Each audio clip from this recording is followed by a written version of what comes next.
Hi, it's Nectar Moth, and I wanted to make a tutorial that kind of goes into the very basics of looping and the structure of loops. I was really hard pressed to find information about this for vocals when I wanted to get into looping, and some of you have started asking about how it all works.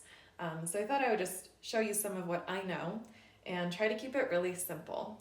And the way that I want to explain looping is in a way that it doesn't matter what device you are using. So if you're looping on your phone, on an app, or if you have a loop station physically that has like a couple channels or 5 channels, it shouldn't make a difference. I'm not going to really break down my piece of equipment, which is the RC-505, because I want this to be relevant no matter what type of looper you're using. So what we want to do is we want to create a set of layers. So all these layers are going to have their own unique qualities. They're going to ideally cover a different range of the voice so that they're not all sounding exactly the same. That is not a hard and fast rule, but it is a good general rule of thumb so that you can hear distinction in your layers. Okay, so let's start. I'm going to set a tempo. And you do not actually completely have to do this to successfully loop, but I'm going to because it helps me just kind of stay consistent and organized. If you don't do it, then you're just going to follow the natural rhythm that came up in the first layer that you made. And that's fine. I did that for a long time before I started actually using the tempo. Okay, so I got it at 90 beats per minute. And I'm just going to sing a single note to get us started. I'm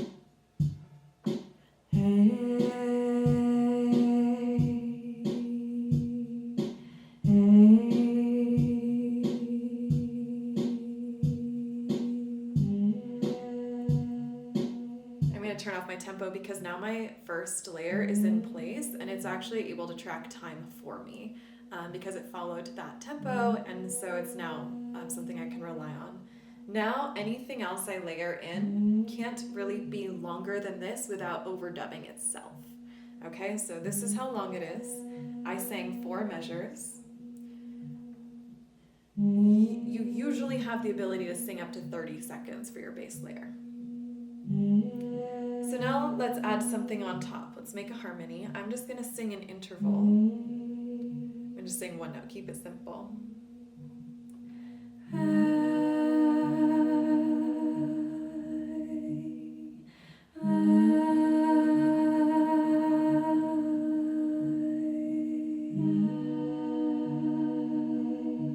So now I've got 2 layers.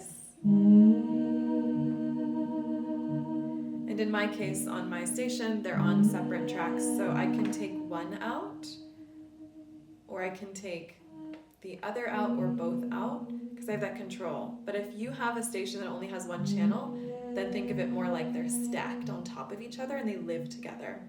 I'll show you what that is like. I'll add more to my latest layer.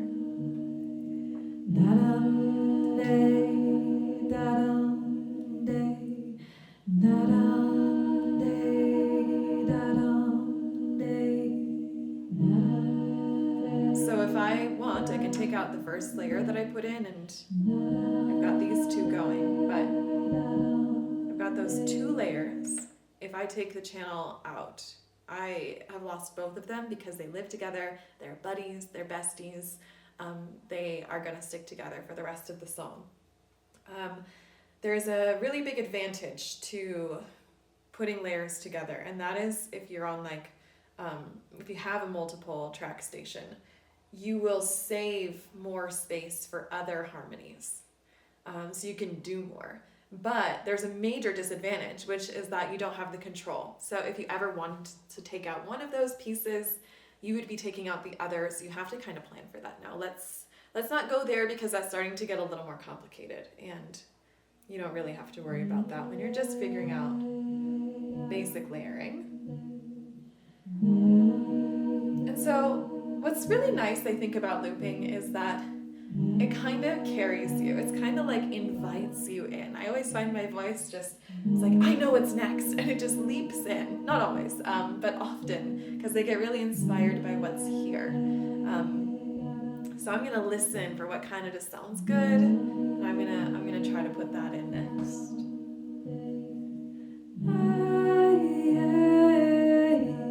I like that.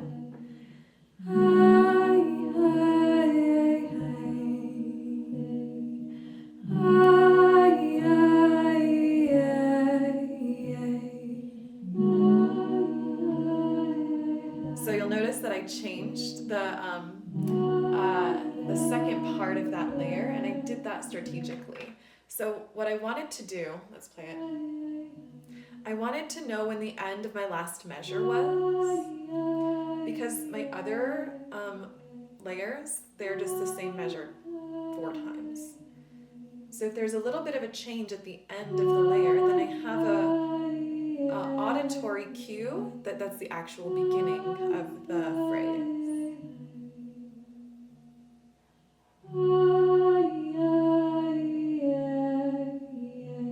Okay, so I like to do that with at least one layer that's going to be consistently in the song, so I kind of know. But again, that gets into the songwriting part, which we're not too worried about yet. I made an effort to choose vocals in different ranges so that they don't blend and bleed into each other. And it's sounding okay, it's sounding pretty nice. I don't think I could add a whole lot more unless I go very low or very high. And I also want room for a melody. Let's just put a beat in. Easiest way is to hit your mic. You can snap. I got a thumb injury, so I'm probably not going to snap.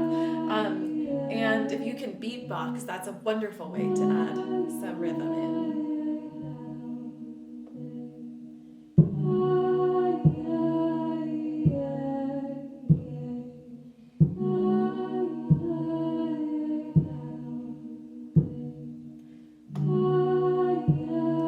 So I just got a super simple kind of rhythm. It kind of helps carry things.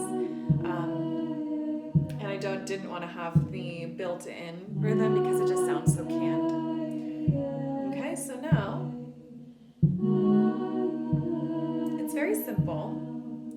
So maybe I'll start to see if I can find a melody over this, and I might be inclined to take out that higher layer while I'm finding the melody. So don't worry about that if you don't have separate channels, but if you do, I think that's where I want to sing the melodies. So if we're both playing at the same time, then we're going to blend a little too much.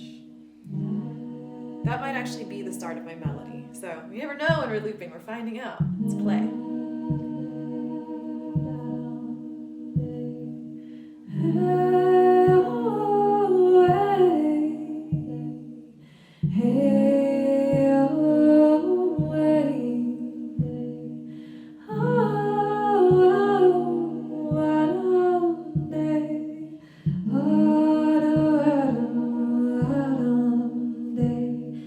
Stop and I'll put this back in. Don't worry about that if you don't have separate channels.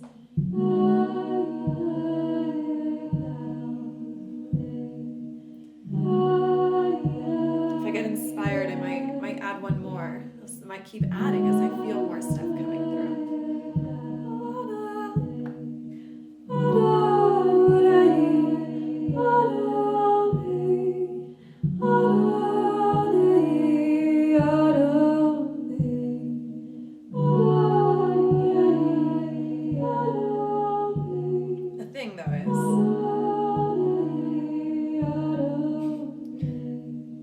More isn't always better when you're looping.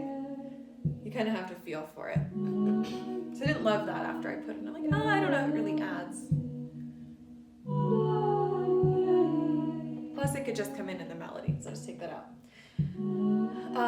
Unless you might have an undo button on your station if you don't have separate tracks, then you can take out your most recent track. But once you get started, I know in some stations you kind of got to keep going with what you have. Makes it a little higher stakes. Okay. And so that's basically it. They're all going at the same length for the same length of time. I can show you if I start talking over one of my loops. Let's try this one. So if I start talking over my loops and then I go beyond the time of the bass loop, then you're going to start to hear my voice talking over my voice. So it doesn't get to be on its own kind of line. It's now all blending together, which you might want to do intentionally. Like now it's going to get a lot of voices are coming in and it's getting kind of trippy, and maybe that's what you want. Maybe that's not what you want. So you kind of get to play around with it, but that's what happens if you go beyond the length of your foundation or base layer. It's going to layer onto itself. So just keep that in mind. And hopefully this gives you a helpful starting point so that you can start to explore and play with a little more clarity and confidence. And take your time. I think that there's a lot to learn, and also just don't worry about knowing enough about rhythm or music theory to get started. I think you can really do a lot with looping without knowing very much. And in my case, it really taught me a lot. I was so worried I didn't know enough about rhythm to really do with this or any kind of musical performance. And then actually loops taught me a lot about rhythm, and it helped me feel it in my body. And it really kind of resolved a lot of my insecurities around that. So it's a wonderful tool to play with, and I would love to hear if you have other questions or ideas. So enjoy. Thanks for listening. I'll catch you next time.